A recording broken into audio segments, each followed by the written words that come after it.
অথবা যে অর্থ আমরা উপার্জন করি এটা রিজিক, আমাদের অনেকের ধারণা। আসলে রিজিকের ব্যাপারে আমাদের ধারণাটা পূর্ণাঙ্গ নয়, এর বাইরেও অনেক কিছু আছে। রিজিকের বাংলা হচ্ছে জীবন উপকরণ, ইংরেজিতে বলে সাস্টেনেন্স বা প্রভিশন। অর্থাৎ জীবন পরিচালনায় একটা মানুষের যা যা লাগে তা সবই রিস্ক। শুধু আমরা যেটা খাই, যেটা উপার্জন করি, শুধু এতটুকুই রিস্ক নয়, এটা অনেক ওয়াইডার সেন্সে আমাদেরকে চিন্তা করতে হবে।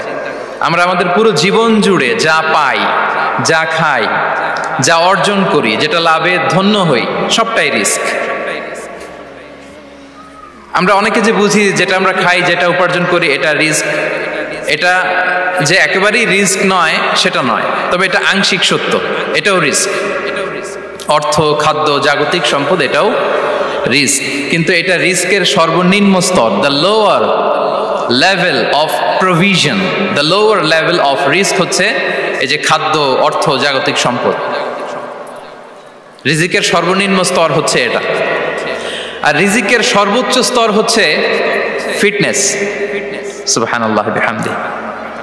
আমরা অনেকে এটাকে নেগলেক্ট করি, গুরুত্ব দেই না, কিন্তু এটাই রিজিকের সর্বোচ্চ স্তর, ফিটনেস। আপনি ফিট থাকা, অর্থাৎ ফিজিক্যাল অ্যান্ড মেন্টাল ফিটনেস, শারীরিক এবং মানসিক সুস্থতা, এটা রিজিকের সবচাইতে উচ্চতম স্তর। The higher stage of risk, provision, sustenance, fitness, সুস্বাস্থ্য, শারীরিক এবং মানসিক সুস্থতা। কারণ আমাদের স্বাস্থ্য যদি ভালো না থাকে, ফিজিক্যালি মেন্টালি যদি আমরা ফিট না হই, পৃথিবীর সব নেয়ামত আমার পায়ের সামনে হাজির করলেও আমি কিছুই উপভোগ করতে পারবো না। এজন্য এইটা সবচাইতে বড় রিস্ক। এবং রাসূলুল্লাহ সাল্লাল্লাহু আলাইহি ওয়াসাল্লাম তিনি বলেছেন যে নি'মাতান মাগবুনুন ফীহিমা কাসীরুম মিনান নাস, আস-সিহহাতু ওয়াল ফারাগ। দুটি নিয়ামত আছে যে দুটি নিয়ামতের ব্যাপারে মানুষ খুবই গাফেল, উদাসীন, গুরুত্ব দেয় না। তার মধ্যে একটা হচ্ছে আস-সিহহা, সুস্বাস্থ্য, আর একটা হচ্ছে আল ফারাগ, অবসর। আমরা যখন খুব ব্যস্ত হয়ে পড়ি, নাভিশ্বাস, সময় নাই, খুবই রাশিং, তখন বুঝি যে অবসরের কত দাম। আবার আমরা যখন ফিজিক্যালি উইক হয়ে পড়ি, অসুস্থ হয়ে যাই, তখন বুঝি সুস্বাস্থ্যের কত দাম। তো রিজিকের সর্বনিম্ন স্তর হচ্ছে, প্রিয় ভাই এবং বোনেরা, খাদ্য, টাকা পয়সা, জাগতিক সম্পদ, এগুলা। আর রিজিকের সর্বোচ্চ স্তর হচ্ছে fitness, physical and mental fitness.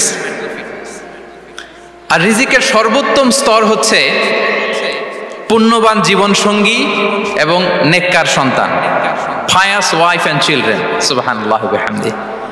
একটু খেয়াল করে দেখেন যে আমার লাইফ পার্টনার, আমার জীবন সঙ্গিনী, সে যদি আল্লাহওয়ালা হয়, সে যদি ভালো হয়, আর আমার সন্তানটা যদি আল্লাহওয়ালা হয়, আমার ঘরটাই তো জান্নাত, ঠিক কি না?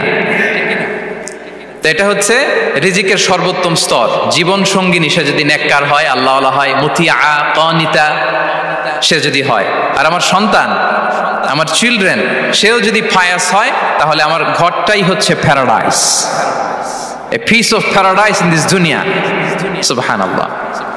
আমরা আম্মাজান খাদিজাতুল কুবরা আত-তাহিরা রাদিয়াল্লাহু তাআলা আনহা, ওনার কথা জানি যে বিষ্ণু ঈসা ইসলামের স্ত্রী আমাদের আম্মাজান রাসূলুল্লাহ সাল্লাল্লাহু আলাইহি ওয়াসাল্লামকে বড্ড ভালোবাসতেন, আগলে রাখতেন সব সময়, মেন্টালি সাপোর্ট দিতেন, ফিনান্সিয়ালিও সাপোর্ট দিতেন।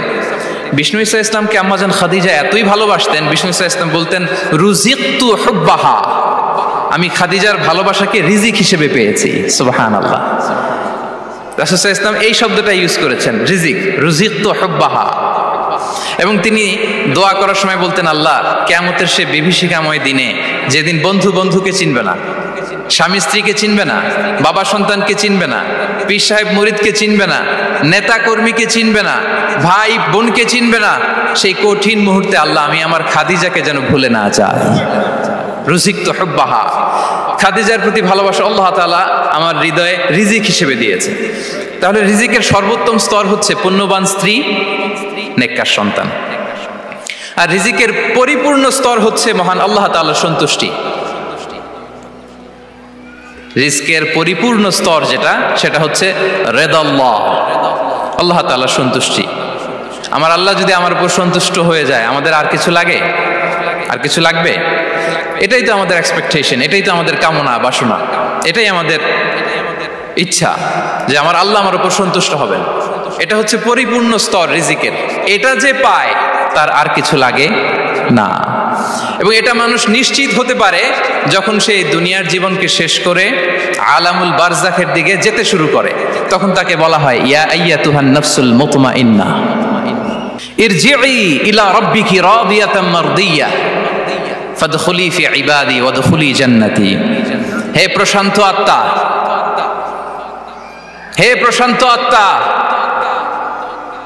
প্রবেশ করো, তোমার রবের দিকে চলে এসো, সন্তুষ্ট চিত্তে সন্তোষ ভাজন হয়ে আমার কাছে এসো, আমার জান্নাতে প্রবেশ করো। সুবহানাল্লাহি ওয়া বিহামদি। এই দুনিয়া ছেড়ে যখন আমরা যাব, তখন যদি এই অ্যানাউন্সমেন্টটা আমার জন্য দেয়া হয়, আমার আর কিছু চাওয়ার পাওয়ার আছে? প্রিয় ভাই এবং বোনেরা বলেন, এই আল্লাহর সন্তুষ্টির ঘোষণা যদি আমি এই পৃথিবী থেকে বিদায় লগ্নে পেয়ে যাই, আমাদের আর কিছু চাওয়া পাওয়ার আছে? ইয়া আইয়াতুহান নাফসুল মুতমাইন্নাহ ইরজিই ইলা রাব্বিকি রাদিয়াতাম মারদিয়া। আমরা কিছুদিন আগে আমাদের সকলের প্রিয় আল্লামা দেলোয়ার হোসেন সাঈদী রাহিমাহুল্লাহ নওয়ারাল্লাহু মারকাদাহু ওয়া জাআলাল ফিরদাউস মাসওয়াহু, ওনাকে আমরা হারিয়েছি। আমি যখন ওনার শোক বার্তা নিয়ে ফেসবুকে স্ট্যাটাস লিখি, কমেন্টে আমি এই আয়াতটা লিখেছিলাম। আমি খুঁজে পাচ্ছি না যে আমি কি দিয়ে এটার উপমা দিব, কি দিয়ে ওনার বিদায়ের উপমা আমি জানাবো। আমি খুঁজে পাচ্ছিলাম না কোনো আয়াত, তখন এই আয়াতটা লিখে আমি উপমা দিয়েছি। আল্লাহু আকবার। গোটা বিশ্বের মানুষ কেঁদেছে, গোটা বিশ্বের মানুষ গায়েবানা জানাজা পড়েছে, গোটা বিশ্বের মানুষ ওনাকে অশ্রুসিক্ত বিদায় দিয়েছে।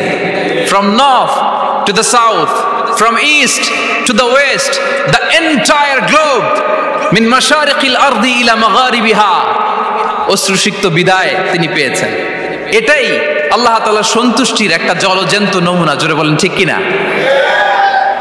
এর চেয়ে জলজ্যান্ত নমুনা আমার জীবদ্দশা আমি দেখিনি। এত মানুষের কান্না, কাবার গিলাফ ধরে কান্না,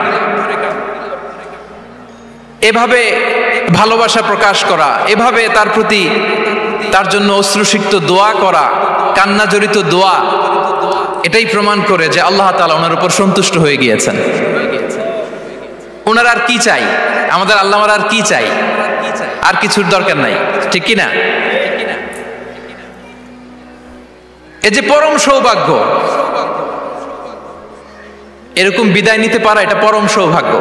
আমরা আল্লাহর জন্য দোয়া করি, আল্লাহ তাআলা সারা জীবন তিনি যেমনি কোরআনের বার্তাকে গোটা বিশ্বব্যাপী পৌঁছিয়ে দিয়েছেন, তার কবরটাকে আল্লাহ তাআলা কোরআনের নূর দিয়ে আলোকিত করে দেখ। কোরআনকে আল্লাহ তাআলা তার কবরের সাথী বানাক। কোরআনকে আল্লাহ তাআলা তার কিয়ামতের দিন, in the day of judgement, তার পক্ষে শাহাদাতকারী হিসেবে কবুল করুন। সম্মানিত ভাই এবং বোনেরা, আল্লাহ তাআলার সন্তুষ্টি পরিপূর্ণ রিজিক, এটা হচ্ছে পরিপূর্ণ, দ্য কমপ্লিট রিস্ক। তাহলে আমরা যেটা ভাবি অর্থ, আমরা যেটা ভাবি সম্পদ, এটা রিজিকের সর্বনিম্ন স্তর। সর্বোচ্চ স্তর হচ্ছে fitness, physical and mental fitness. সর্বোত্তম স্তর হচ্ছে পুণ্যবান স্ত্রী, নেককার সন্তান। আর পরিপূর্ণ স্তর হচ্ছে আল্লাহ তাআলার সন্তুষ্টি। হাদিসে সবরকে বলা হয়েছে সবচেয়ে প্রশস্ত স্তর। as-sabr, patience, ধৈর্য। রাসূলুল্লাহ সাল্লাল্লাহু আলাইহি ওয়াসাল্লাম বলেছেন, মা রুজিকা আবদুন খায়রান লাহু ওয়ালা আওসা মিনাস সাবর। সবরের চেয়ে কোনো প্রশস্ত নেয়ামত, প্রশস্ত রিজিক আল্লাহ তাআলা কোনো বান্দাকে দেয়নি। ধৈর্য। আমাদের অনেকের ধৈর্য কম। আপনাদের কি অবস্থা? ধৈর্য আছে তো? হ্যাঁ, সবার ধৈর্য আছে না? আপনাদের দেখেই বোঝা যাচ্ছে মাশাআল্লাহ, খুব ধৈর্যের সাথে আপনারা একেবারে শেষ সময় পর্যন্ত আছেন। তো এই ধৈর্যের প্র্যাকটিসটা আমাদের করতে হবে। আমরা যেন অস্থির না হয়ে যাই, আমরা যেন আতঙ্কিত না হই, আমরা যেন প্রশান্ত থাকি, আমরা যেন ধৈর্যের প্র্যাকটিস করি। বিশেষ করে আমাদের সন্তানদের এটা শেখাতে হবে, কারণ ধৈর্য এটা এমন একটা গাছ, যে গাছের সারা গায়ে কাটা কিন্তু এর ফলটা বড় মিষ্টি। ধৈর্য এমন একটা গাছ, যে গাছের সারা গায়ে কাটা কিন্তু এর ফলটা বড় সুস্বাদু। তো সেই টেস্টি ফ্রুট যদি আপনি ট্রাই করতে চান, আপনাকে ধৈর্য ধারণ করতে হবে। তাহলে হাদিসের আলোকে আমরা জানলাম রিজিকের সবচাইতে প্রশস্ত স্তর হচ্ছে ধৈর্য। রিজিকের সবচাইতে কল্যাণকর স্তর হচ্ছে হিকমা। আল্লাহ তাআলা বলছেন, ইউতিল হিকমাতা মান ইয়াশা ওয়া মান ইউতাল হিকমাতা ফাকাদ উতিয়া খায়রান কাসীরা। আল্লাহ যাকে চান তাকে এই হিকমা দেন, আর যাকে আল্লাহ তাআলা হিকমা দেন তাকে প্রভূত কল্যাণ দান করেন। হিকমা, প্রজ্ঞা, উইজডম,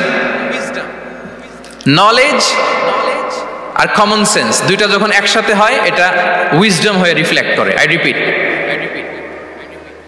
জ্ঞান এবং আকল, নলেজ আর কমন সেন্স দুইটা যখন একসাথে হয় ওটা হয়ে যায় উইজডম বা প্রজ্ঞা। কখন কোথায় বলতে হয়, কেমন ভাবে বলতে হয়, কি করে বলতে হয়, কখন কি করতে হয়, কতটুকু করতে হয়, কোথায় যে থামতে হয়, এটা জানার নাম হচ্ছে হিকমা।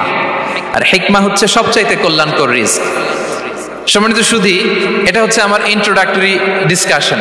দ্য কনসেপ্ট অফ রিস্কের ব্যাপারে এখন মোটামুটি আমাদের একটা আইডিয়া ক্লিয়ার হয়েছে না? রিস্ক কি, কত ধরনের হতে পারে, রিস্কের সবচেয়ে নিম্ন স্তর কি, সর্বোচ্চ স্তর কি, সবচেয়ে প্রশস্ত স্তর কোনটা, সর্বশ্রেষ্ঠ স্তর কোনটা, সবচেয়ে কল্যাণকর স্তর কোনটা। এ পর্যায়ে আমরা জানবো যে এই রিজিকের বন্দোবস্ত কে করেন। কে করেন বলেন তো দেখি?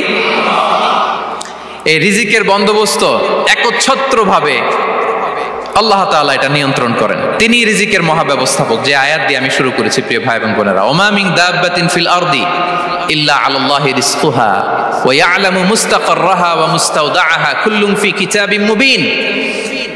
ভূপৃষ্ঠে বিচরণশীল যত প্রাণী আছে এই সবগুলো প্রাণীর রিজিকের ব্যবস্থাপনা আল্লাহ তাআলা নিজ কুদরতে করেন, এবং এই প্রত্যেকটা প্রাণীর স্থায়ী অস্থায়ী নিবাস সম্পর্কে, অবস্থান সম্পর্কে তিনি জানেন।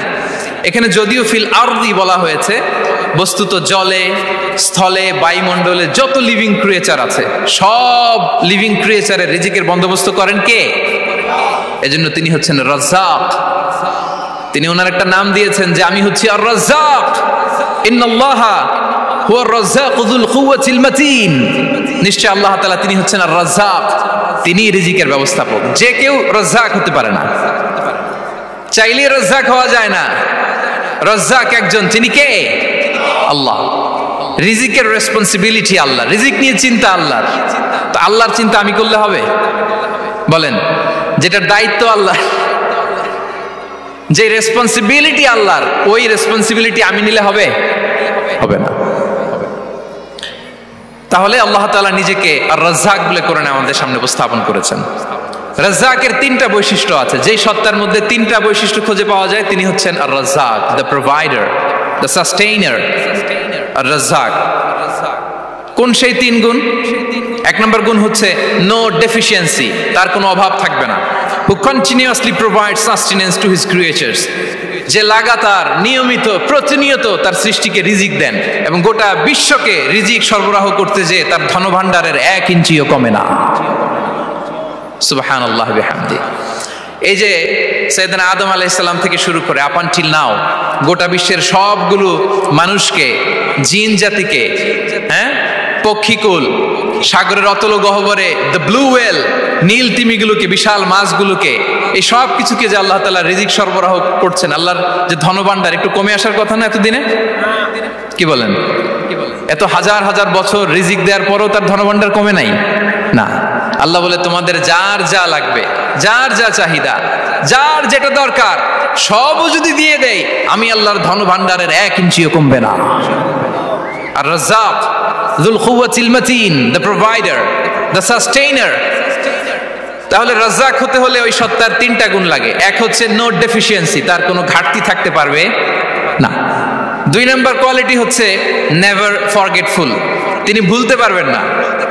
Who never forget the needs of his creation, তার সৃষ্টির কোথায় কার কখন কোনটা লাগে এটা ভুলে গেলে চলবে না। ধরেন তিনি নর্থ আমেরিকাতে, এখানে কানাডায় যারা আছে, আমেরিকাতে যারা আছে তাদেরকে রিজিক দিচ্ছে, ওদিকে সাউথ আমেরিকাতে, ব্রাজিলে, আর্জেন্টিনার জঙ্গলে কিছু জনগোষ্ঠী রয়ে গেছে, এদের কথা আল্লাহ ভুলে গেছে। তারা বেঁচে থাকতে পারবে? আফ্রিকার জঙ্গলে যারা আছে তাদেরকেও যে রিজিক দিতে হবে, যখন যেটা লাগে সরবরাহ করতে হবে, এটা যদি আল্লাহ ভুলে যায় তোরা বাঁচবে? বলেন। তাহলে যিনি আর রাজ্জাক তিনি হচ্ছেন নেভার ফরগেটফুল, কখনো তার সৃষ্টির কখন কি লাগে এটা কখনো তিনি ভুলতে পারবেন না। আল্লাহ তাআলা ভুলেন না, তিনি ভুলেন না, তিনি সব খেয়াল রাখেন। যখন যার যেটা যতটুকু দরকার তখন তাকে ততটুকু যিনি দেন তার নাম হচ্ছে রাজ্জাক। রাজ্জাক হতে গেলে যেই কোয়ালিটি লাগে তার 3 নম্বর কোয়ালিটি হচ্ছে কম্প্যাশনেট। কম্প্যাশনেট, দয়ালু, অনেক বেশি দয়ালু। এত বেশি দয়ালু যে তার বিরোধিতা করলেও তাকে রিজিক দেয়া থেকে তিনি বঞ্চিত করেন না। His disobedience effects the risk but not stop the risk. আপনি যদি আল্লাহর অবাধ্য হন, আপনার রিজিকের বারাকা হয়তো কমে যাবে, কিন্তু রিজিক বন্ধ হবে না। যে গোটা বিশ্বে যারা অবিশ্বাসী আছে, যারা নাস্তিক আছে, যারা আল্লাহদ্রোহী আছে, তারা কি খেয়ে পরে বেঁচে নাই?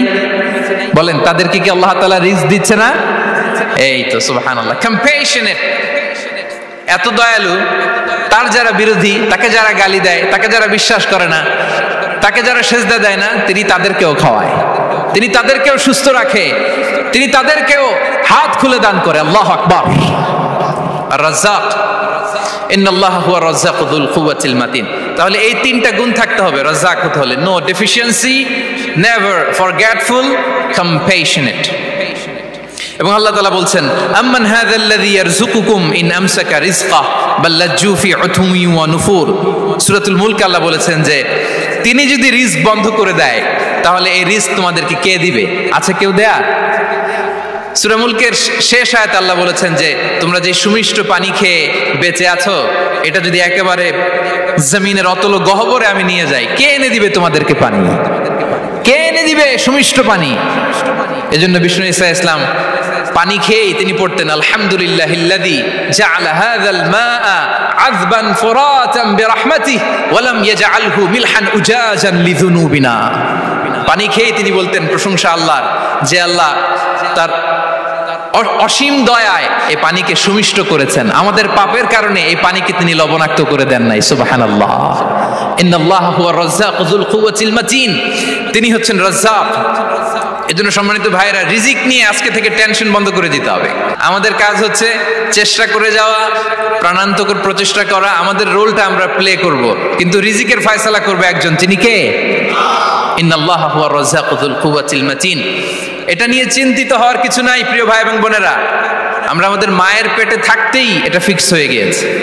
আমরা যখন মায়ের পেটে ছিলাম, ইন্না আহাদাকুম ইজমাউ খালকুহু ফি বাতনি উম্মিহি 40 ইয়াওমান সুম্মা ইয়াকুনু আলাকাতান মিসলা যালিক সুম্মা ইয়াকুনু মুদগাতান মিসলা যালিক। আমরা যখন মায়ের পেটে ছিলাম 40 দিনে আমরা নুতফা স্টেজে ছিলাম, 40 দিন আমরা আলাকা স্টেজে ছিলাম। আমার মায়ের জরায়ুর দেয়ালে আমি লেপ্টে ছিলাম। 40 দিন আমরা ছিলাম এ ভেরি লিটল ফ্ল্যাশ, একটা ছোট্ট গোশতের টুকরা। এরপর আল্লাহ তাআলা ফায়ুরসালু ইলাইহিল মালাক, মায়ের পেটে একজন ফেরেশতা পাঠালেন। ফায়ানফুখু ফিহির রূহ, he breathed into him the spirit, তিনি রূহের ফুৎকার দিলেন। ওয়া ইউমারু বিআরবা'i কালিমাত, চারটা জিনিস তখন লিখে দেয়া হলো। বিকাতবি রিজকিহি ওয়া আজালিহি ওয়া আমালিহি ওয়া শাকিয়ুন আও সাঈদ, তার রিজিক কি হবে লিখে দেয়া হয়েছে মায়ের পেটে যখন ছিলাম। আপনারা তো এখন চিন্তা করতেছেন, চিন্তিত, কিন্তু মায়ের পেটে থাকতে আল্লাহ তাআলা এই রিজিককে ফিক্স করে দিয়েছেন। সুবহানাল্লাহ বিহামদি। এবং যে রিজিক আমি আমার মায়ের পেটে থাকতেই আল্লাহ তাআলা লিখে দিয়েছেন, সেই রিজিক ভোগ না করে আমি কোনোদিন মরবো না। বিষ্ণু ইসলাম আমাদেরকে জানিয়েছেন, তোমার জন্য যে রিজিকের বন্দোবস্ত, যেই অ্যালটমেন্ট আছে, সেটা ভোগ না করে, উপভোগ না করে তুমি মরবে না। এবং সেটা আপনি উপভোগ করবেন, আপনার কাছেই আসবে। ধরুন আপনারা যে ফল আমেরিকাতে খান, এটা কি আমেরিকায় চাষ হয় ফল, নাকি কানাডা মেক্সিকো থেকে আসে? কোত্থেকে আসে? কোত্থেকে? এখানেই হয়, আবার বাইরে থেকেও আসে। Okay fine. লেটস সে আপনি যেই অ্যাপেলটা দিয়ে আজকে ব্রেকফাস্ট করলেন, যে অ্যাপেলটা আপনি খেলেন, এটা মেক্সিকো থেকে এসেছে। ওই অ্যাপেলটা যখন কুড়ি অবস্থায় ছিল, মুকুল অবস্থায় ছিল, তখনই ওটার মধ্যে আপনার নাম লেখা। এর মধ্যে কত পাখি এসে ওই গাছে বসেছে, কত মুকুল নষ্ট করেছে, ওইটা নষ্ট করে নাই, কারণ ওইটা আপনি খাবেন। ওইটা পুষ্ট হয়ে সুন্দর একটা ফল হয়ে ইম্পোর্টেড হয়ে এটা আমেরিকাতে আসলো, আমেরিকার বাজারে। অনেক মানুষ ওই ফলটা সুপার মার্কেটে যে ধরে চড়ে নেড়ে আবার রেখে দিয়ে চলে গেছে, নেয় নেই। ওইটা সে খাবে না, কারণ ওইটা আপনার রিজিকে লেখা। ওই ফল আপনি নিয়ে আসলেন, বাসায় অনেকেই অ্যাপেল খাচ্ছে, কিন্তু ওই অ্যাপেলটা খাবে না, কারণ এটা কে খাবে? সুবহানাল্লাহ পড়তে পারলেন না মজা করে? আল্লাহু আকবার। আপনার জন্য যে রিজিক নির্ধারিত এটা আপনিই খাবেন। এর মধ্যে আপনি মরে যেতে পারতেন, বাসা থেকে অন্য কোথাও চলে যেতে পারতেন, কিন্তু না, মরবেনও না, অন্য কোথাও যাবেনও না ওইটা খাওয়ার আগে। This is the essence of risk. This is the essence of provision, sustenance. Inna Allah huwa ar-razzaqu dhul quwwati al-matin. মায়ের পেটে থাকতে নির্ধারিত, ওই ফল কেউ টাচ করবে না up until you try it. This is risk. এই কথাটাই বিষ্ণু ঈসা ইসলাম খুব সুন্দর করে বলেছেন, লা তামুতু নাফসুন হাত্তা তাস্তাকমিলা রিজকাহা। অন্য বর্ণনায় এসেছে লা তামুতু নাফসুন হাত্তা তাস্তাউফিয়া রিজকাহা। মানুষের জন্য যে রিজিকের বরাদ্দ সেটা উপভোগ না করে, সেটা না খেয়ে ওই মানুষ এই দুনিয়া থেকে বিদায় নিতে পারে না। তাহলে আমার রিস্ক ভোগ না করে আমি মরবো না, এবং এটা যেহেতু আপনার জন্য নির্ধারিত, এটা আপনি পাবেনই। এখন এটা কি হালাল পন্থায় আপনি পাবেন না হারাম পন্থায় পাবেন, দ্যাট ইজ ইউর ডিসিশন। আপনার রিস্ক আপনার কাছে আসবে, এটা নির্ধারিত না অনির্ধারিত বলেন তো? আমি সবার কাছ থেকে শুনবো, রিস্ক কি নির্ধারিত না অনির্ধারিত? ফিক্সড, নির্ধারিত। ফর এন এক্সাম্পল, ধরুন আপনি সারা জীবনে 1 কোটি টাকা ইনকাম করবেন। কয় কোটি? 1 কোটি টাকা ইনকাম করবেন, এটা নির্ধারিত, আল্লাহ তাআলা ফিক্স করে ফেলেছেন, এটা আল্লাহর সিদ্ধান্ত। কিন্তু এই 1 কোটি হালাল পন্থায় আপনি উপার্জন করবেন না হারাম পন্থায়, এটা আপনার সিদ্ধান্ত। So now the decision is yours. যদি আপনি পরিশ্রমী হন, যদি আপনি সৎ পথ অবলম্বন করেন, তাহলে ওই 1 কোটি আসবে আপনার কাছে, কিন্তু হালাল পন্থায়। আর যদি আপনি হালাল হারাম মিক্স করেন, টেবিলের উপর দিয়েও নেন, নিচ দিয়েও নেন, আসবে কিন্তু 1 কোটি। আসবে কয় কোটি? কথা বোঝে নাই বোধহয়। টেবিলের নিচ দিয়েও যদি নেন, সারা জীবনে আপনি পাবেন কত? 1 কোটি। So now the decision is years, সিদ্ধান্ত আপনার। হালাল পন্থায় উপার্জন করবেন না হারাম পন্থায়? বলেন হালাল না হারাম? হারামের সাথে আমাদের কোনো সম্পর্ক? হারামকে আমরা এই কনভেনশন সেন্টার থেকে না বলে দিলাম, আওয়াজ করে বলুন নো। হারামের সাথে আমাদের কোনো সম্পর্ক? আল্লাহ তাআলার দেয়া বরাদ্দ রিস্ক আমরা হালাল পন্থায় উপার্জন করব ইনশাআল্লাহ। বলেন। তাহলে মায়ের পেট থেকে নির্ধারিত হয়ে গেল, আমারটা আমি পেলাম, হালাল ভাবে আমি নিব। আরেকটা জিনিস মনে রাখতে হবে যে কেউ কারো রিজিকে ভাগ বসায় না, কেউ না। আমরা অনেকে মনে করি যে আমি ওকে দিলাম, ওকে খাওয়াইলাম, আমি বোধহয় খাওয়াইলাম। না, সে আপনারটা খায় নাই, সে তার রিজিকই খেয়েছে। আমাদের ঘরে আমাদের বন্ধু বান্ধব আসে অনেক সময়, আমাদের ঘরে অনেক সময় অতিথি আসে, তাদেরকে আমরা আপ্যায়ন করি, তাদেরকে খাওয়াই। আসলে সে আমারটা খায় না, সে কারটা খায়? তার নিজেরটাই খায়।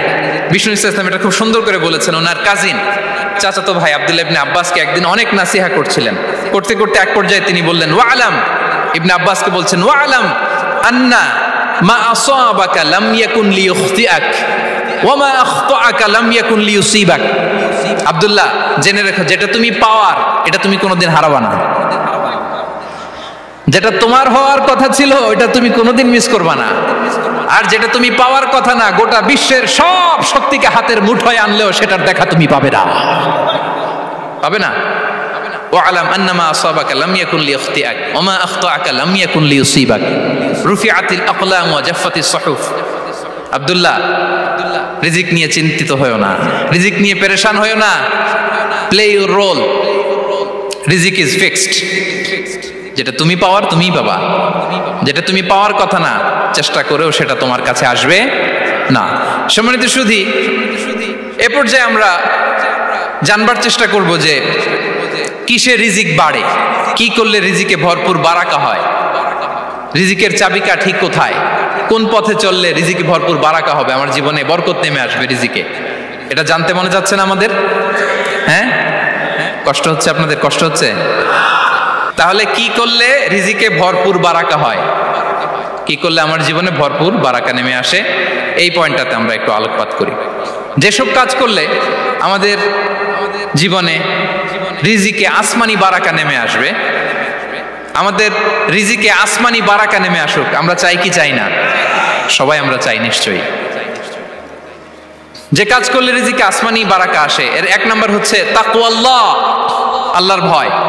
আল্লাহ তাআলা বলছেন ওয়া ইয়াত্তাকিল্লাহা ইয়াজআল লাহু মাখরাজা ওয়া ইয়ারযুকহু মিন হাইসু লা ইয়াহতাসিব, যে আল্লাহকে ভয় করে, যে আল্লাহ সচেতন, আল্লাহ তাকে মাখরাজ, মাখরাজ মানে কি জানেন? ওই যে এক্সিট লেখা না এদিকে, এই এক্সিটকে আরবিতে বলে মাখরাজ, মানে কোথাও আটকাবেন না, বের হওয়ার রাস্তা আছে, কোথাও আটকাবেন না, বের হওয়ার রাস্তা আল্লাহ তাআলা অ্যারেঞ্জ করে দিবেন। You will have the way out from crisis, ক্রাইসিসে পড়লে, সংকট মোমেন্টে আল্লাহ তাআলা ওখান থেকে এক্সিটের ব্যবস্থা আপনাকে করে দিবেন। ওয়া ইয়ারযুকহু মিন হাইসু লা ইয়াহতাসিব, এমন জায়গা থেকে আল্লাহ তাআলা রিজিকের ব্যবস্থা করবেন যে সে কল্পনাও করে নাই। এরকম অনেক সময় হয় না যে আমি ভাবিও নাই যে এখান থেকে আমার রিজিকের বন্দোবস্ত হতে পারে, কোত্থেকে যে রিজিক চলে আসলো, এরকম জীবনে মাঝে মাঝে হয় কি হয় না? ব্যবস্থা করেন কে? যারা আল্লাহ তাআলাকে ভয় করে, যারা আল্লাহ সচেতন, তাদেরকে আল্লাহ তাআলা স্পেশাল রিজিক দিয়ে ধন্য করেন। তাকওয়াল্লাহ। পুরো কোরআনের মূল শিক্ষা কি? পুরো ইসলামের এসেন্স কি, জিস্ট কি, সারাংশ কি যদি আমাকে জিজ্ঞেস করা হয়, আমি বলবো তাকওয়াল্লাহ, আল্লাহর ভয়, আল্লাহর সচেতনতা। আল্লাহ ইজ ওয়াচিং মি, আল্লাহ ইজ অবজার্ভিং মি, আল্লাহ তাআলা আমায় দেখছেন। আমি যাই করি না কেন, দরজা বন্ধ করে, জানালা বন্ধ করে, সব বন্ধ করেও যদি করি, পৃথিবীর সবার চোখ ফাঁকি দেয়া গেল, আল্লাহর চোখ ফাঁকি দেয়া যায়? পুলিশের চোখ ফাঁকি দেয়া যায়, সিকিউরিটির চোখ ফাঁকি দেওয়া যায়, আমার সাথে বন্ধুদের চোখ ফাঁকি দেয়া যায়, ফাঁকি দেয়া যায় না একটা মহান সত্তার চোখ। তিনি কে? এই যে সেন্সেশন, অনুভূতি, দিস ইজ তাকওয়া। এই অনুভূতিটার নামই হচ্ছে তাকওয়া, যে আমি যাই করি, যেভাবে করি, যখন করি, কেউ দেখে না, কিন্তু দেখে কে? কেউ যেটা দেখে না সেটা দেখে কে? দিস ইজ তাকওয়া। এই তাকওয়ার চর্চা যার মধ্যে আছে, তার রিজিকে বারাকা নেমে আসবে। আমরা যেন তাকওয়ার চর্চা করি, আমাদের ছেলে মেয়েদের জন্য এটা শেখাই যে কেউ দেখে না বাবা, কিন্তু আল্লাহ দেখে। ছোটবেলা থেকে যদি আমাদের সোনামণিদের ব্রেইনে এই তাকওয়াল্লাহ নামের এই সফটওয়্যারটা ইনস্টল করে দেই, আর কোনোদিন সে বিপদগামী হবে না, পথচ্যুত হবে না। ওই ছেলেকে দিয়ে আর পৃথিবীতে অন্যায় করানো যাবে না, সে পাপ কাজ করবে না, সে অন্যায় কাজ করবে না, সে অন্যের রাইটস নষ্ট করবে না, সে দুর্নীতি করবে না, সে ঘুষ খাবে না, সে সুদ খাবে না। শুধু দুর্নীতি দমন কমিশন দিয়ে দুর্নীতি বন্ধ করা যায় না, এই তাকওয়া আল্লাহর সফটওয়্যার ইনস্টল করে দিতে হবে। তাহলে এক নম্বর হচ্ছে তাকওয়া, আল্লাহর ভয় যেন আমরা আমাদের হৃদয়ে রাখি। যাদের হৃদয়ে আছে আল্লাহর ভয়, তারা কভু পথ ভুলে যায় না। কি অসাধারণ কথা! তাহলে এক নম্বরে তাকওয়া আল্লাহ। দুই নম্বর আত-তাওয়াক্কুল আলাল্লাহ, to put your trust on Allah, to depend on Allah, আল্লাহর উপর ভরসা রাখা। আমরা ভরসা রাখি কার উপর? আওয়াজ করে বলুন, কার উপর? আমরা আমাদের ভরসা রাখি আল্লাহর উপর, কার উপর ভরসা রাখি না, ভরসা একজনের উপর। বিষ্ণু ইসা ইসলাম বলেছেন, লাউ আন্নাকুম তাওয়াক্কালুনা আলাল্লাহি হাক্কা তাওয়াক্কুলিহি লা রাযাকাকুম কামা ইয়ারযুকুত তায়র তাগদু খিমাসান ওয়া তারুহু বিতানান। পাখি যেমনি আল্লাহর উপর তাওয়াক্কুল করে, তোমরা যদি এমনি তাওয়াক্কুল করতে পারো, তাহলে পাখিকে আল্লাহ যেমনি রিজিক দেয়, তোমাদেরকে আল্লাহ তাআলা তেমনি রিজিক দিবেন। পাখি কি করে ভাই? সকালবেলা তার বাসা থেকে কিচির মিচির রবে, হ্যাঁ, দিক বিদিক ছুটে বেড়ায়, ছুটতে থাকে মাইলকে মাইল। আবার বিকেল বেলায় গোধূলি লগ্নে তার বাসায় এসে ফিরে আসে। ওই পাখিটাকে আল্লাহ তাআলা উদর পূর্তি করে তার নিড়ে ফিরিয়ে দেয়। তাহলে ইসলামে পাখিকে তাওয়াক্কুলের মডেল হিসেবে উপস্থাপন করা হয়েছে। কাকে? পাখিকে। এবার খেয়াল করে দেখেন তো, পাখি কি করে? সকালবেলা ঘরে বসে বসে তাওয়াক্কুল করে নাকি? কথা কি বুঝতেছেন? পাখি তার নিড়ে বসে হাত গুটিয়ে আল্লাহর উপর তাওয়াক্কুল করে, এরকম না? এই হাদিস থেকে কি বোঝা গেল? কিভাবে করে বলতে হবে, বলেন তো একজন সাহস করে, কিভাবে করে? বের হয়ে যায়, রিজিকের সন্ধানে সে বের হয়ে যায়, দিক বিদিক ছুটে বেড়ায়, বিকেল বেলা ওদর পূর্তি করে আল্লাহ তাআলা পাখিটাকে নিড়ে ফিরিয়ে দেয়।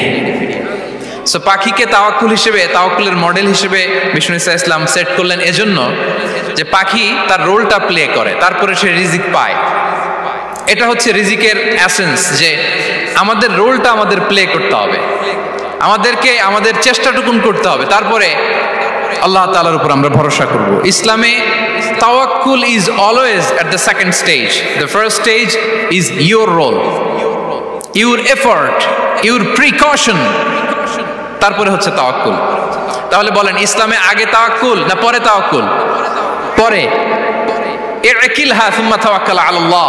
এক সাহাবী বলেন, ইয়া রাসূলুল্লাহ, আমার ওটের রশিটা গাছে বেঁধে তারপরে তাওয়াক্কুল করব না ছেড়ে দিয়ে তাওয়াক্কুল করব? বিষ্ণু সাল্লাল্লাহু আলাইহি ওয়াসাল্লাম বললেন, ইকিলহা সুম্মা তাওয়াক্কাল আলাল্লাহ। আগে গাছের মধ্যে রশি দিয়ে টাইট করে বাঁধো, তারপরে তাওয়াক্কুল করো। সুবহানাল্লাহি বিহামদি।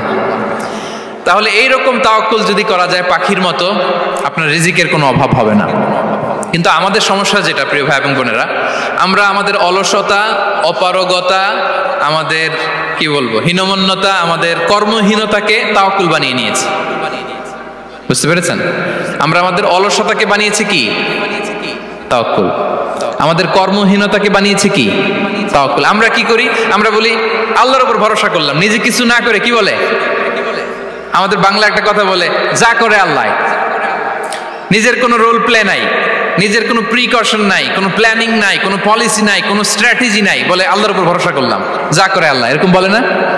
এই যে যা করে আল্লাহ বলে যে তাওয়াক্কুল করলেন, এটা বিষ্ণু ঈসা ইসলামের শিখানো পন্থায় তাওয়াক্কুল হয়েছে? কথা বলেন, হয়েছে? বিষ্ণু ঈসা ইসলাম তো অপারগতা, দারিদ্রতা, অলসতা, অকর্মণ্যতা থেকে আল্লাহর কাছে পানাহ চেয়েছেন। তা আপনি এটা কি তাওয়াক্কুল করলেন? এটা তাওয়াক্কুল হয়নি। তাওয়াক্কুলের একটা সুন্দর পিকচার আমি আপনাদের সামনে এখন উপস্থাপন করব, আপনারা যদি একটু মনোযোগী হন। মনোযোগ আছে তো সবার? তাওয়াক্কুল কিভাবে করতে হয় আমরা একটু বিষ্ণু ঈসা ইসলামের বায়োগ্রাফি থেকে দেখি। রাসূল সাল্লাল্লাহু আলাইহি ওয়াসাল্লামের হিজরতের ঘটনাটা আমি 1 মিনিটে একটু আপনাদেরকে সংক্ষেপে শোনাই, যে তাওয়াক্কুল কিভাবে তিনি করেন। ইসলামে তাওয়াক্কুল হচ্ছে কর্মশেষে ফলাফলের জন্য আল্লাহর উপর নির্ভর করা। কারণ আমি কাজ করলাম, ফলাফল পজিটিভও হইতে পারে, নেগেটিভও হইতে পারে, ওটা নির্ধারণ করবে কে? ফয়সালা দেয় কে? তাহলে আমরা দেখি যে বিষ্ণু ঈসা ইসলাম তিনি কিভাবে তাওয়াক্কুল করেছেন। যেদিন তিনি হিজরত করবেন, রাসূল সাল্লাল্লাহু আলাইহি ওয়াসাল্লামকে অনুমতি দেয়া হলো, সেদিন হিজরতের অনুমতি যে তিনি পেয়েছেন, মাইগ্রেশনের অনুমতি যে তিনি পেয়েছেন, এটা জানানোর জন্য তিনি আবু বকরের ঘরে চলে গেলেন দুপুরবেলা। কখন? প্রশ্নের উত্তর দিতে হবে। কখন? ফি ওয়াক্তি যাহিরা, দুপুরে। রাসূল সাল্লাল্লাহু আলাইহি ওয়াসাল্লাম দুপুরে বেরোতেন না। শুধু রাসূল সাল্লাল্লাহু আলাইহি ওয়াসাল্লামই না, আরবের লোকেরা দুপুরে বের হতো না, কারণ ওইটাকে বলা হতো ওয়াক্তুল কাইলুলা। আমরা পাওয়ার ন্যাপ নেই না, এই পাওয়ার ন্যাপের টাইম ছিল তখন। বাইরে প্রচন্ড রোদ, কেউ বেরোতো না, বিষ্ণু ঈসা ইসলাম বেরোতেন না। দেখেন বিষ্ণু ঈসা ইসলাম ওনার চিরাচরিত অভ্যাসকে, হ্যাবিটকে ব্রেক করে দুপুরে বেরোলেন। বিষ্ণু ঈসা ইসলাম কখনো মাস্ক পরতেন না, মানে মুখ ঢেকে চলতেন না, সবসময় মুখ খোলা। ওই দিন তিনি মাস্ক পরে বেরোলেন।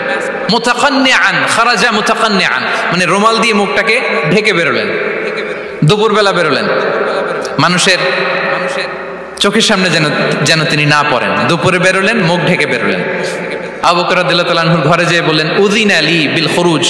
আবু বকর, অনুমতি দেয়া হয়েছে, ঘরে কারা কারা আছে একটা কথা বলবো, সবাইকে বের করে দাও।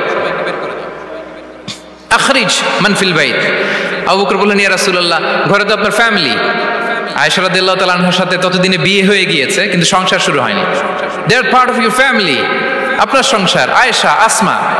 তখন তিনি আশা ফিরে পেলেন, বলেন ঠিক আছে তাহলে শোনো, উযিনা লি বিল খুরুজ, অনুমতি দেয়া হয়েছে, আমি থাকবো সাথে? রাসূল সাল্লাল্লাহু আলাইহি ওয়াসাল্লাম বললেন, হ্যাঁ তুমি থাকবে। ওই দিন রাতে ওনারা বের হলেন। মক্কা থেকে মদিনা একদিকে, উনি বেরোলেন আরেক দিকে। ধরেন মক্কা থেকে মদিনার রাউট হচ্ছে এইদিকে, আমরা তো এদিকেই বেরোবো নাকি? কথা কি বুঝতেছেন? বিষ্ণু বেরোলেন কোন দিকে? এইদিকে। সুবহানাল্লাহ বললেন না? এজন্য আবেগ একটু কন্ট্রোল করতে হবে। আবেগ আর বিবেকের সমন্বয় লাগবে, প্রপার স্ট্র্যাটেজি লাগবে, ওয়েল প্ল্যানিং লাগবে, তাহলেই সেই নেতৃত্ব আবার মুসলিমদের হাতে আল্লাহ ফিরিয়ে দিবে। মক্কা থেকে মদিনা এদিকে, বিষ্ণু বেরোলেন এদিকে। বের হয়ে চলে গেলেন গারে সাউরে, সেখানে তিনি থাকবেন। এগুলো হচ্ছে বিষ্ণু ঈসা ইসলামের প্রিকশন। এবার দেখেন আবু বকরের প্রিকশন কি ছিল। আবু বকর রাদিয়াল্লাহু প্ল্যান করলেন, বিষ্ণুনবী যেহেতু 3 দিন এই গারে সাউরে থাকতে চান, রাত্রিবেলা বের হয়ে তো ওনার অবস্থান শুরু করলেন, তাহলে 3 দিন মক্কায় আমাদের ব্যাপারে কি বলে, কে কি বলে, এটা আমাদের জানার দরকার আছে না নাই? ওনার ছোট্ট ছেলে আব্দুল্লাহকে উনি অ্যাসাইন করলেন। Abdullah, now you have a very খুবই গুরুত্বপূর্ণ একটা দায়িত্ব তোমাকে পালন করতে হবে। কি? তুমি সকালবেলা মক্কার বাজারে যে এই দোকানে যাবা, ওই দোকানে যাবা, ওই দোকানে যাবা, দেখবা যে মক্কার কুরাইশরা কে কি বলে, কারণ তারা তো আমাদেরকে খুঁজবে, তন্ন তন্ন করে খুঁজবে। তারা কে কি বলে এই তথ্যটা এসে আব্দুল্লাহ তুমি আমাদেরকে দিয়ে দিবে। সুবহানাল্লাহ। আবু বকর রাদিয়াল্লাহু তাআলা আনহুর ছোট্ট ছেলে আব্দুল্লাহ মক্কার বাজারে এখানে যায় ওখানে যায়, কে কি বলে সে সব শুনে আস্তে করে এসে মরুভূমি পার হয়ে গারে সাউরে যে আবু বকর রাদিয়াল্লাহু তাআলা আনহুর কাছে ইনফরমেশন সব দিয়ে দিচ্ছে। কিন্তু দেখেন, যেই মুহূর্তে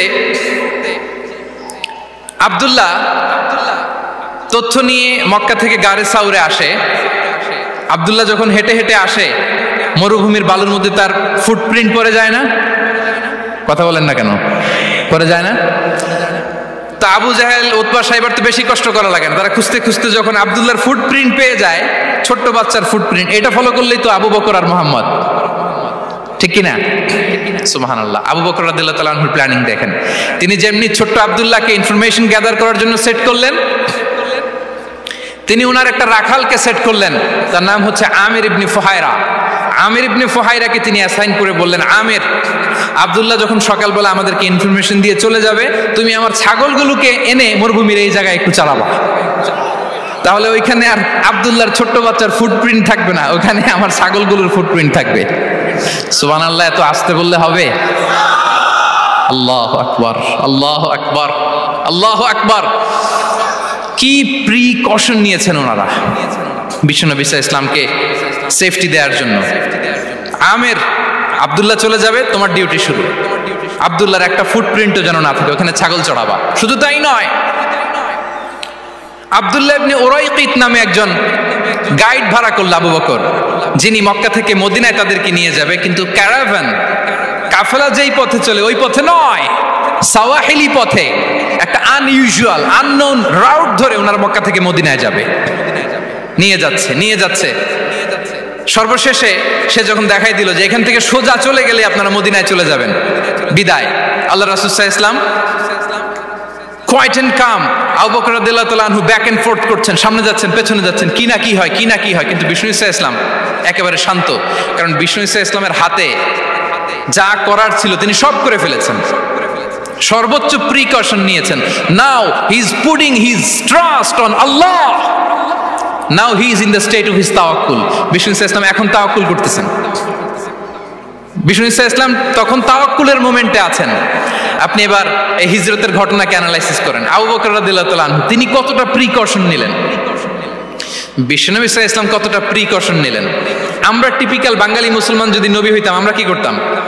আমরা বলতাম, আমি নবী, আমার কাছে ওহী আসে, আমি রাত্রিবেলা লুকিয়ে লুকিয়ে গারে সাউরে যাবো কেন, আমি দিনের বেলায় ঢং ঢং করে আবু জাহিল্লার নাকের সামনে দিয়ে যাব, দেখি আল্লাহর শক্তি বেশি না আবু জাহিল্লার শক্তি বেশি। এরকম সস্তা বলে আওড়াতাম না আমরা, আমি নবী, সরি ফর দ্য স্ল্যাং, আমি নবী, আমি লুকিয়ে রাতে কেন যাব, আমি আবু জাহেলের সামনে দিয়ে যাব, দেখি আল্লাহর শক্তি বেশি না আবু জাহেলের শক্তি বেশি, এরকম বলতাম না। কিন্তু বিষ্ণু ঈসা ইসলাম কেমনটা করেছেন? না, দুপুরে বেরোন না, ওই দিন দুপুরে বেরোলেন, মাস্ক পরেন না, মাস্ক পরে বেরোলেন, সংবাদ দেওয়ার সময় সাবধানতা অবলম্বন করলেন।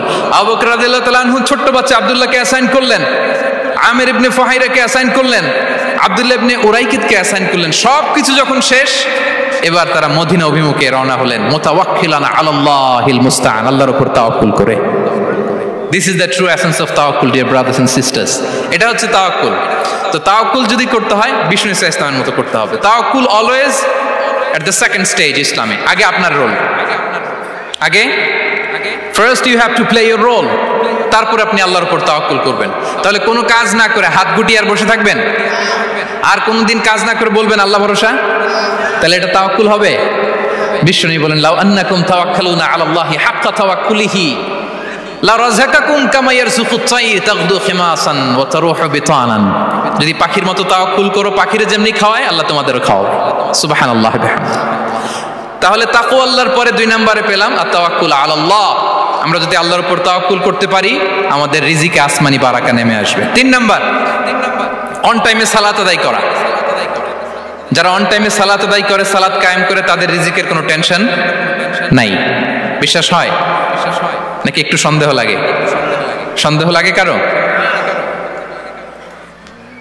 যারা অন টাইমে সালাত আদায় করে তাদের কখনো রিজিকের কোনো ঘাটতি হবে না। আল্লাহ তাআলা বলছেন, ওয়া'মুর আহলাকা বিস-সালাতি ওয়াসতাবির আলাইহা লা নাসআলুকা রিজকা নাহনু নারযুকুক ওয়াল আকিবাতু লিত-তাকওয়া। নবী হে, আপনি আপনার ফ্যামিলি মেম্বারসদেরকে সালাতের ব্যাপারে আদেশ করুন, আপনি নিজেও সালাত আদায়ে অবিচল থাকুন। আমি তো আপনার কাছে রিজিক চাই নাই, আমি আল্লাহ রিজিক দেই, আমি তো রাজ্জাক। তার মানে সালাত যে আদায় করে তার রিজিকের কোনো টেনশন আর থাকে না। 3 নম্বরে গেল সালাত। 4 নম্বরে হচ্ছে ইস্তিগফার, বেশি বেশি ইস্তিগফার করা। কি পড়া? বেশি বেশি কি পড়া? ইস্তিগফার পড়া। আস্তাগফিরুল্লাহ, আস্তাগফিরুল্লাহ, আস্তাগফিরুল্লাহ। হাঁটছি, চলছি, ড্রাইভিং করছি, বাস স্টেশনে অপেক্ষা করছি, ফিলিং স্টেশনে ফুয়েল নিচ্ছি, পড়বো আস্তাগফিরুল্লাহ। কি পড়বো? আস্তাগফিরুল্লাহ। যারা সব সময় আস্তাগফিরুল্লাহ পড়ে তাদের রিজিকের কোনো টেনশন হয় না, রিজিক নিয়ে তাদের আর কোনো চিন্তা থাকে না। আল্লাহ নবী নূহ আলাইহিস সালাম যিনি ওনার জাতিগোষ্ঠীকে বলেছিলেন, ফাকুলতু আস্তাগফিরু রাব্বাকুম ইন্নাহু কানা গাফফারা, তোমরা বেশি বেশি ইস্তিগফার পড়ো, তিনি ক্ষমাশীল। ইস্তিগফার পড়লে কি হবে? ইউরসিলিস সামা আলাইকুম মিদরারা, রহমতের বৃষ্টি বর্ষণ হবে, তোমাদের জমিগুলো উর্বর হবে। ওয়া ইউমদিদুকুম বিআমওয়ালি ওয়া বানিন, আল্লাহ তাআলা তোমাদেরকে সম্পদে বারাকা দিবেন, সন্তানে বারাকা দিবেন। ওয়া ইয়াজআল লাকুম জান্নাতিন ওয়া ইয়াজআল লাকুম আনহারা, তোমাদের ফসল ক্ষেতগুলো সবুজ শ্যামল হয়ে ভরপুর হবে, তোমাদের রিজিকে বারাকা নেমে আসবে। তাহলে আমরা যেন বেশি বেশি ইস্তিগফার করি। বিষ্ণু ইসা ইসলাম বলেছেন, মান লাযামাল ইস্তিগফার জাআলাল্লাহু লাকুম মিন কুল্লি দিকিন মাখরাজা ওয়া মিন কুল্লি হাম্মিন ফারাজা ওয়া ইয়ারযুকহু মিন হাইসু লা ইয়াহতাসিব। যে সব সময় ইস্তিগফার পড়ে তার কোনো টেনশন থাকে না, তার জীবনে দুশ্চিন্তা আসে না, আর এমন জায়গা থেকে আল্লাহ রিজিকের বন্দোবস্ত করে যেটা সে কল্পনাও করে নাই। সুবহানাল্লাহ বিহামদি। আমরা যেন বেশি বেশি ইস্তিগফার করি। আস্তাগফিরুল্লাহ, এটা হচ্ছে ভেরি শর্ট ফর্ম অফ ইস্তিগফার। অথবা পড়তে পারেন আস্তাগফিরুল্লাহাল্লাযী লা ইলাহা ইল্লা হুয়াল হাইয়ুল কাইয়্যুম ওয়া আতুবু ইলাইহি। সাইয়্যিদুল ইস্তিগফার মুখস্থ আছে না আমাদের? এটা যেন বেশি বেশি পড়ি। ইয়াকিনের সাথে যে সাইয়্যিদুল ইস্তিগফার পড়বে, যেই দিন পড়বে ওই দিন যদি মৃত্যু হয় সে জান্নাতি। কোন রাতে মুকিনান বিহি, ইয়াকিনের সাথে যদি সাইয়্যিদুল ইস্তিগফারকে রিসাইট করে, ওই রাতে যদি সে মৃত্যুবরণ করে, বিষ্ণু বলেন সে জান্নাতি।